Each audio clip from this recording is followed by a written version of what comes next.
Is it my turn now? Just about. I'll do a little. Go. Got it. Hello, everybody. Welcome to the full moon sister circle. We're regathered back today as promised, just to talk about the full moon. We're going to do some practices to open up, and then we'll close out the live stream so that we can really kind of take a deep dive together. So I'm going to pass it along to my beautiful sister, Emily, who's going to lead us through a practice of breath work. And I'm Yeah, just I think we'll just start by taking just a few deep breaths together just to kind of drop into the space. And then Barbara's going to dive into her astrology stuff, which is always, it's just my favorite part. So if anybody's joining us live, we've all lit a candle together and we're going to take some deep breaths to just kind of drop into the space. And whatever you came in here with today, whether it was heavy traffic and trying to rush to get here and feeling pressured by your older sister, or if you moved things out of the way today to be here with us, wherever you are and however you're showing up, we just welcome you and we're happy you're here. So close your eyes if you want to put your hands on your body. I like to put my hands on my heart so I can feel my heartbeat. You can put your hand on your belly. Sometimes it helps to feel the breath in the belly.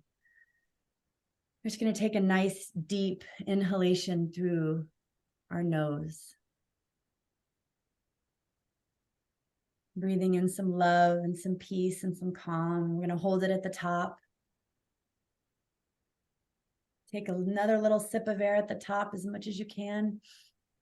And then exhale through your mouth. Nice deep exhalation all the way out. You squeeze at the very bottom with your perineum, your kegels. It helps you ground to Mother Earth all the way out. Another nice deep breath in through your nose. When you get to the top, hold it. Take another little sip of air. And on the next exhale, I want you to imagine exhaling all the stress of the day so far, and especially of this week. Exhale. It's been a busy, busy week. I'm going to calm our body down with one more breath in through the nose. Hold it at the top. And if you can, take another little couple sips of air. And on the next exhale, we're going to breathe out, make a lot of noise, and sigh it all out. Ah.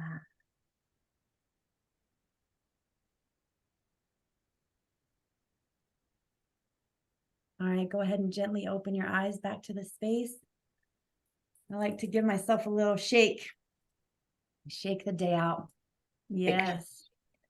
Beauty. oh, wonderful. Okay, I'm gonna reclaim my hostship here and I'm gonna screen share with everybody so that you can see the chart. I really do a lot keeping up with the astrological forecast. There's several different people that I listen to and that I follow who really get into all of the elements. This is such a cool arrangement. You can see it here. There's lots of points and they're kind of spread out, right? But for this full moon, we're right over here in Gemini at 8 degrees. And the full moon is opposite to the sun and Mars, which have just recently entered Pisces. They're at 2 and 5 degrees of Pisces over here in the 11th house. And there's some other configurations. So both the moon and Mars and the sun are squaring Saturn. So all these kinds of boundaries and restrictions and things that we can feel this push and pull in our life. But I think the most interesting element of the astrology this week is Venus over here in Libra. That is aligning with the south node of the moon. So I'll get into that just a little bit as well. This is an alignment that hasn't occurred since 1763. So it's a very rare alignment. And it won't happen again until 2042. So something to just think about and kind of add into anything that you're thinking about astrologically this month, this week, over the next, several decades. So the real time clock. So I'm going to start off just with the moon. The moon, like I said, it's at 8 degrees of Gemini. It's in the 5th house. So this is dealing with reception. When we're talking about the moon, we're talking about how we receive the messages we get through our senses. So what we see, what we smell, what we taste, what we hear, and what we feel. And so in Gemini, this can be very mental. It's definitely a changeable kind of mental process, changeable as in duality. You can also think of it as a spectrum, but Gemini in particular is the first sign where you see what they call the twins, right? It's the double lines. So think of the number 11, right? This is a big theme right now in humanity in general, is how we deal with polarity and how we deal with duality in our life, which often it's a spectrum, right? And so in this house that it's in, we're really looking at desires and what we create from those desires. We worked with that a little bit too in some of the last full moon eclipses and the new moon eclipses that happened. So thinking about the ways that you receive the things that happen around you, like really taking the time to look at your thinking around how what happens around you feels through your senses, and then what desires come up for you and what can you create from that. We had the new moon intention setting, right? And we had a whole list of questions that we came up with. And what we're seeing now is the harvest of those intentions that we set. So we're thinking a little bit about, like you got what you asked for. And what was your process of setting those intentions? Because sometimes we ask for things, or we ask for things in a way or with an intention that may not be so clear. We did a lot of work on really being clear and authentic and, digging into where is the truth and how can I envision the most authentic version of what's happening around me. And so sometimes what can happen is we set a really clear intention with a clear vision of what's happened around us. And so the intention is set. And then when it comes to harvest, right around the full moon, we get to see that, wow, these things really materialized. But sometimes that doesn't happen, right? Sometimes we set this intention and we end up with a result that we weren't expecting, or it comes up in a different way. And so then you're really cycling back and you're looking at, how was I setting the intention? What wasn't clear? If I didn't come out in the place where I envisioned myself, what are the things that were unclear with my sensory perception? And was I clear with asking for what I really needed or wanted? Okay. So when I think about that mental aspect of this with Gemini and the changeable nature of duality and polarity, really understanding that what you see in front of you is one possibility on a spectrum of possibilities of how people might perceive that thing, that person, that situation, that event. So staying open and changeable in Gemini to different possibilities. Every moment holds an infinite number of possibilities. And so taking a moment when you're getting mental about what you're looking at, with your reception, and really going, okay, this is my initial take. This is what I look at. This is what I see. This is what I feel. Now, what are the other possibilities?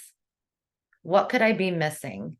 What could I do to enhance my perception of that reception in a way that maybe better serves me or serves my family or serves the world?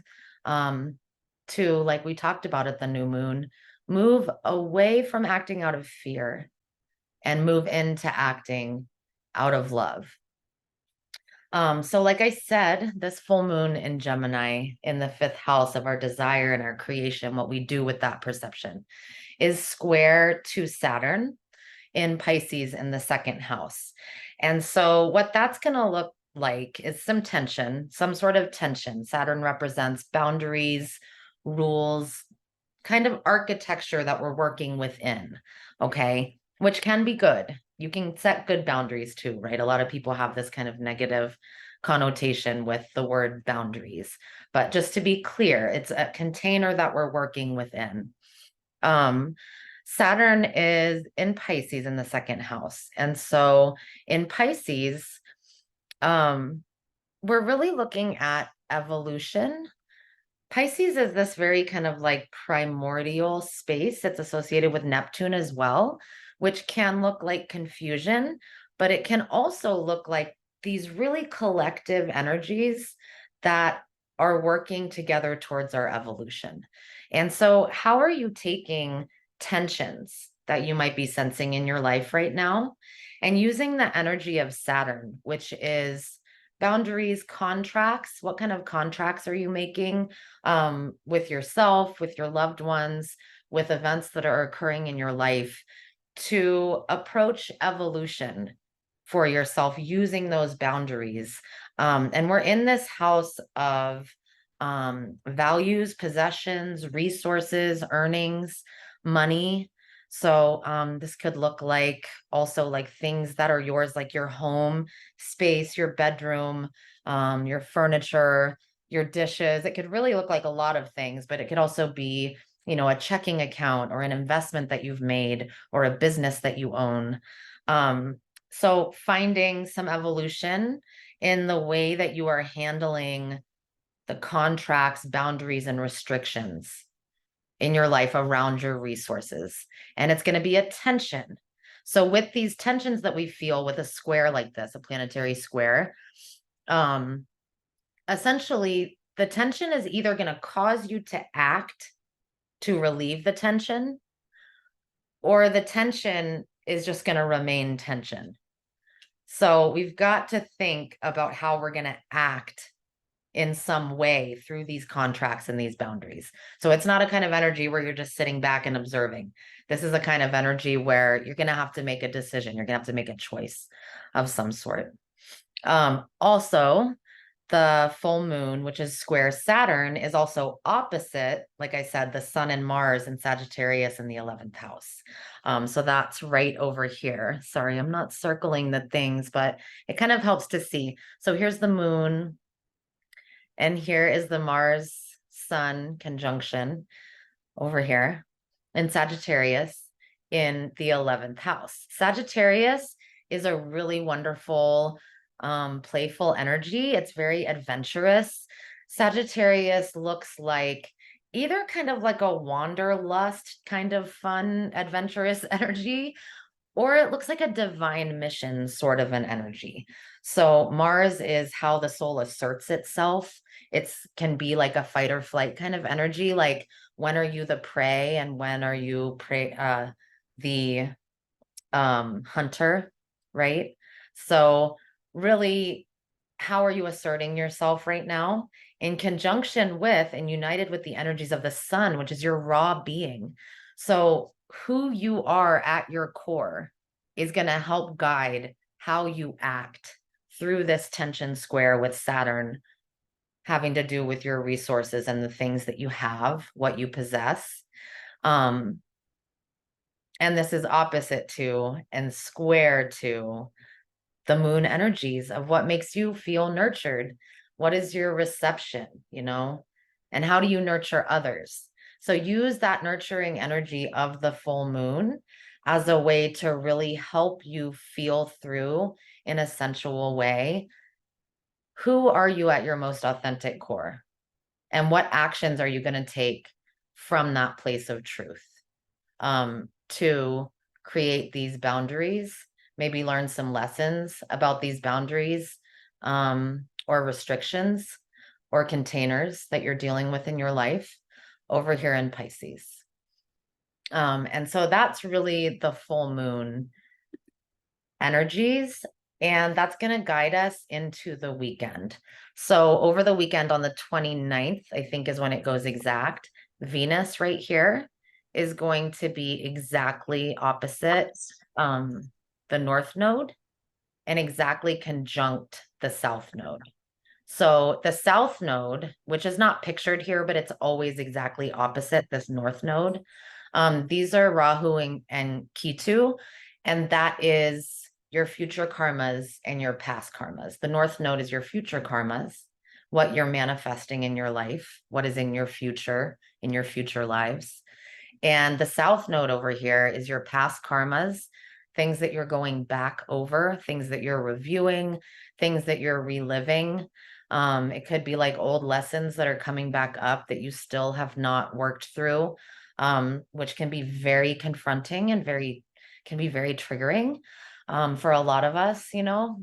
But the south node is conjunct Venus, which is like a beautiful, creative, loving energy of sensuality, and it's in Libra. So it's a very balanced, loving, creative, sensual experience of how you're dealing with your past karmas. So I would just urge you to really kind of be taking a look at that leading into the next new moon, where we're going to have another really powerful motion towards manifestation. So these are all things that you may see going on in your life. Oh, I didn't mention that Libra is in the ninth house. Okay. So that balancing energy that we can achieve through this aspect with Venus in the south node, we can be balancing with ninth house areas of our life, which is religion, philosophy, spirituality, higher level thinking, deeper thinking.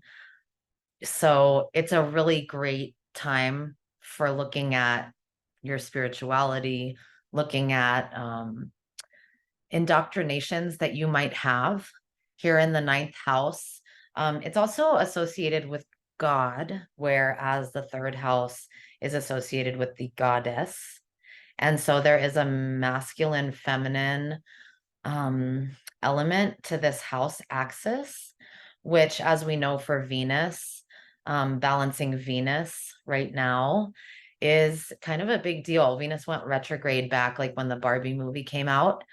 And there's been a lot of talk about the feminine, masculine balancing, the divine feminine, the divine masculine. I was doing a reading for somebody the other day and just really pointing out as women, our sensual experience of what is divine masculine versus what we're sometimes programmed to be attracted to in the masculine can be very different, and the power dynamics and everything. So this is a beautiful time to be balancing those energies of how you're spiritually approaching what can be divine, what can be those really beautiful brotherhoods that exist within the masculine. The age of Pisces, which we're moving out of, was really a symbol of, for instance, Jesus Christ and a lot of these religions that came out of the Middle East, Judaism, Muslim religion. And what are those archetypes of masculinity that have developed from those religions, despite maybe the actual envisionment that they had in the actual texts, right? There's this kindness and this brotherhood and this like really protective father energy present in a lot of aspects of those texts that go so far back. But the manifestation has not necessarily been men who live up to that standard all the time. So just working through all of these things, right? With this full moon in Gemini, this thinking energy of duality, and everything going back into like the restrictions of Saturn in Pisces, which is evolution. So just really like another powerful thing to embrace when it comes to that Venus energy. So just a few things to think about. Yeah. Yeah, damn, Barbara, you have gotten so good at this. It is so awesome to hear you talk about all this. And each one of these sessions that we've done now, I feel like I'm learning a little bit more about where things are on the circle and understanding that the numbers in the very middle are the houses, and that those each mean something. And then it points out as like a sun ray into each sign. So like I'm finally starting to grasp a little bit about how this works. I just appreciate this so fucking much. I My wanted to. favorite way, just real quick to speak on what you were saying, my favorite way to describe like how all that works together in a really succinct way is that the planets have a function. The signs are the qualities of how that function is operating, and the houses are the areas of life where that function is occurring with those qualities of the sign. Okay. Can you say it one more time? Yes. So the each of the planetary bodies and luminaries as well, the sun and moon, have a function. The sign is the qualities that function has. And the houses are the areas of life where that function is working with those qualities. Mm. I love what you were saying about how things are moving into the ninth house this weekend, and that, time to maybe consider religion and spirituality and higher thinking and God. And I was listening to Blue's latest podcast. She really was talking about herself and what she's been up to lately. And she shared her process of a full moon ceremony that she does, and she really walked us through exactly what she does. And it was powerful for me. I've done some full moon ceremonies with myself, and I actually did one with my kids when we moved into this new house. We had no idea what we were doing, but we just laid a blanket out and we put some tarot cards out, and we had our singing bowls, and I had my crystals, and we had some incense, and we just did some stuff to like welcome in some new spirits and get rid of the, people that were building the house, and kind of get those energies out and bring our energy in. And I just feel like it's such a powerful time to kind of have a ritual or some kind of ceremony with yourself. For me, that, everything we worked on a couple of weeks ago, I can't wait to share about it because it's been extremely powerful. Some things have quite literally exploded for me after some of the intentions I set. And so I have a lot that I'd like to release for this full moon. And I put my crystals out last night under the full moon. And I'm hoping either tonight or tomorrow night to do some kind of ceremony. And I'm going to kind of follow what Blue suggested, to put some water in the middle of my altar and put some goddess music on and light some incense and some Palo Santo. And just really what she talks about is, if you go into this new moon intention setting or a full moon releasing ceremony with a bent arrow, how can things know where to go? So to get really clear on the intention and the message and what we're trying to accomplish, you can't hit your target with a bent arrow, right? We have to go into it with a straight arrow. So I love the idea of maybe doing that at some point this weekend. And he doesn't have to be on the full moon. I mean, it's way more powerful because that moon is just there. But I think within 48 to 72 hours of the full moon, it's still a really good time to do something like this. So, and I love working with the elements like that with water and everything. And the arrow, of course, I mean, that's the symbol of Sagittarius and the sun moon.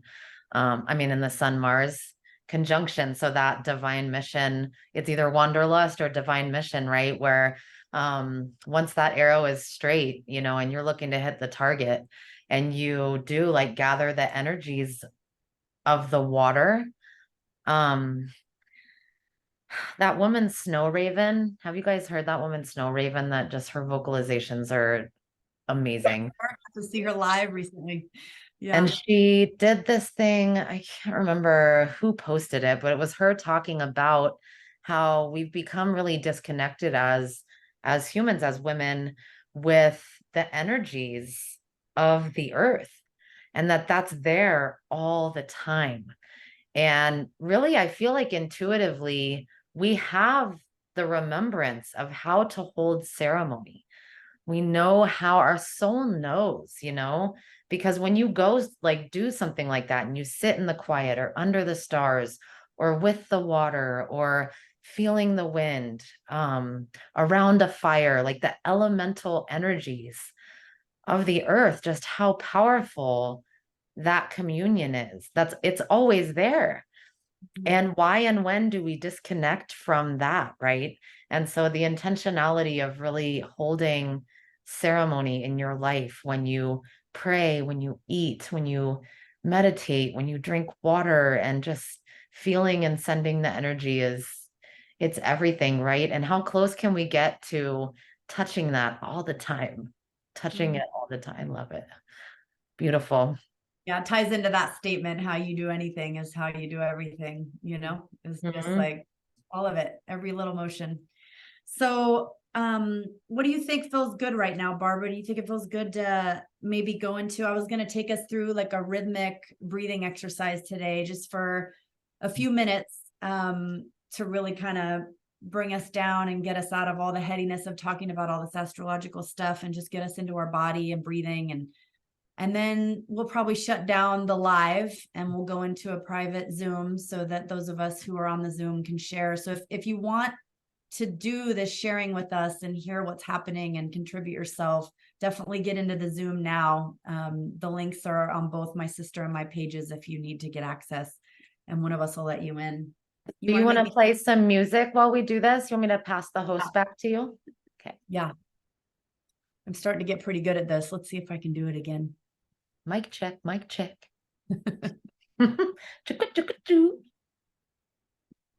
Okay. Also, welcome in, Heather. Hi, you're Hi, Heather. beautiful. This is Crystal and Sarah and my sister Emily. Okay, so y'all let me know, give me a little like thumbs up or something if you can hear this music right here. Can y'all hear that? Yeah. Yeah, okay. I'm going to pause it for a second to just go through some instruction. So in rhythmic breathing, there's some different ways you can do it, but the idea is to do some counting with the rhythm that the music is going to be in. And so, you're inhaling for a certain number of counts and maybe holding at the top for 1 or 2 counts, and then you're exhaling. And to really calm the nervous system and calm that vagus nerve, you breathe in for maybe 4 and breathe out for 6. And so your exhalation is longer than your inhalation. And the pause at the top and the pause at the bottom kind of gives your body the reset to get back into the next breath. And so you figure out whatever rhythm works for you. For me, 5 and 7 is really lovely. Some people who haven't been doing this very much might feel more comfortable doing a 3 and 5. 2 seems to be a good difference. So we'll figure out what works for everybody. But I'm going to start with just 4 and 6 to get us going here. Just want to close your eyes. Again, you can place your body on your heart if that feels good to you. You can hear the rhythm of this song. So you want to take a deep breath in for 4 counts. 3, 4. Pause it for 1. Breathe out for 6. 2, 3, 6. Pause at the bottom. Finish for 4. 1, 2,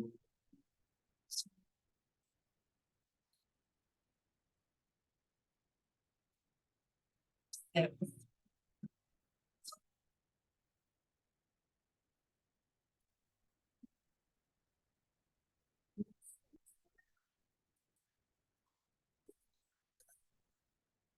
And on your heart. Just find the rhythm of the song, the rhythm of the breath.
Okay. Move back to the room a little bit. You can look at your toes and your feet and your hands and your fingers. When you're ready, you can gently open your eyes. Come back to the room with us.